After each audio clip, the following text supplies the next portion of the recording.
আলহামদুলিল্লাহ, আমরা উপস্থিত হয়েছি সাভার দুগ্ধ উৎপাদন কেন্দ্রে এবং সিমেন্ট উৎপাদন কেন্দ্রে। দেখেন, সাভারের ডেইরি ফার্মেতে আসলাম। বিভিন্ন জাতের গরু, হলিস্টাইন ফ্রিজিয়ান, ক্রস, দেখেন শ গরু, হাজার হাজার গরু দুই সাইডে। দেখেন শুধু বিছে দিয়েছে, দেখেন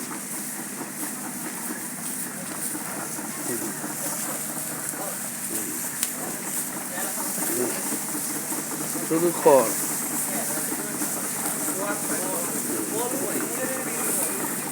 শুধু খাট দিয়ে দিয়েছে, দেখেন ওই পাশে গাভী আছে, দেখেন দুই সাইডে।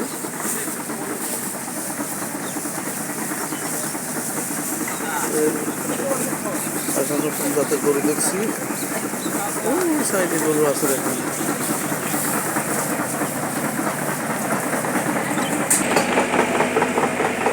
শুধু বিশালি দিয়ে দিয়েছে সামনে।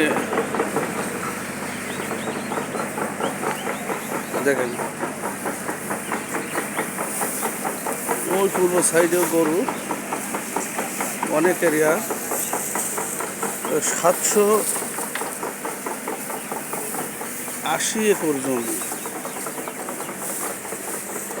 শুধু গরু আর গরু খামার। দেখেন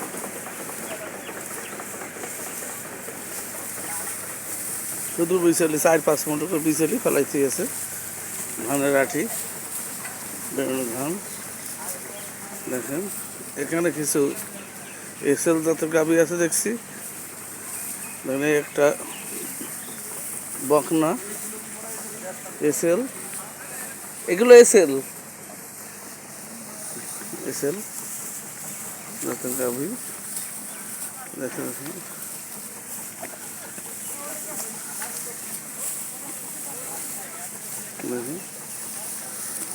বিভিন্ন প্রজাতির গরু আছে। দেখেন, তবে দেখার জন্য ধন্যবাদ।